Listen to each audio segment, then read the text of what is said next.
Magandang araw mga tropa. For today's video, meron ulit tayong gagawin dito sa Malolos, Bulacan. Aywa yung tatak ng TV nila, 32 inches basic LED TV. Ang problema ng TV nila is no picture, tapos may sound siya. At kung mapapansin nyo, wala rin liwanag ang LCD nila. Kaya possible na problema nito ay kundi sa supply ng backlight, ay sa backlight mismo ang problema naman nilang TV. Kaya ayan, inaaninig natin yung image niya kung meron tayong maaninig na image para malaman natin kung okay ba yung LCD nila. Hindi ganong kita sa video pero merong siyang image na maaninag pag inilawan. At akinalas na nga po natin, chinig natin yung board nila kung may problema at okay naman. Kaya kakalasin na natin yung sa backlight na i-check natin kung may mga punding ilaw at kung ilan yung mga punding ilaw. At guys, paalala lang po, huwag niyo pong gagayahin yung ginagawa namin kung wala po kayong sapat na kalaman sa paggawa po. Is kung bago lang po kayo sa ating Facebook account, pa-add naman po, pa-share, and pakilike naman po ang ating video.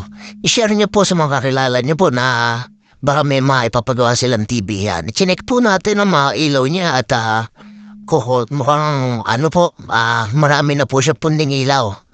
Kaya i-recommend na po natin dyan sa ating customer na pinakamaganda ay palitan na natin lahat ng mga ilaw nila para almost brand new na ulit yung TV nila.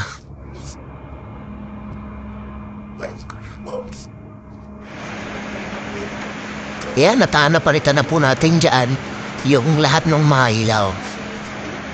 Yan, lahat po napalitan na po natin ang brand new na ilaw. Yan. Guys, hindi po tayo gumagamit ng mga second-hand na ilaw. Puro brand new na ilaw po na nakabit natin. Factory cut po ang tawag po dyan sa backlight po na yan.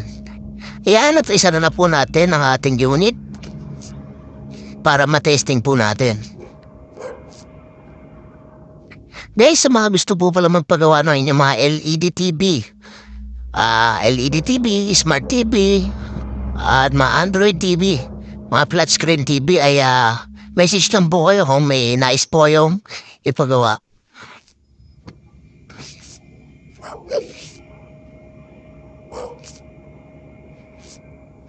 Gumagawa po kami, Bulacan area po. Ay basta kaya ng ating service ay pupuntahan po namin yung mga TV niya po. Kahit saang lugar po kayo dito sa Bulacan. Ayan guys, at kinakabit na natin yung mga wiring naman nilang TV at tetestingin na po natin. Sana po wala na ibang maging problema. Yan, tetestingin po natin.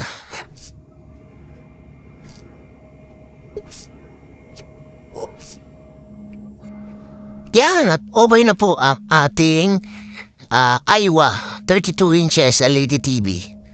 Guys, dito po pala nandito pala tayo ngayon sa Malolos, Bulacan.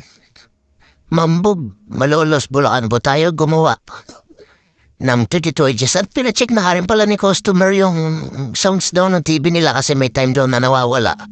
At bumabalik din naman daw. Kaya chinek natin yung mga speaker niya kung nag-lose contact ba, kung kailangan bumbalit ang speaker nila. Pero tagal natin chinek pero okay naman. Yung speaker nila baka doon lang sa sakit, medyo lumuluwag.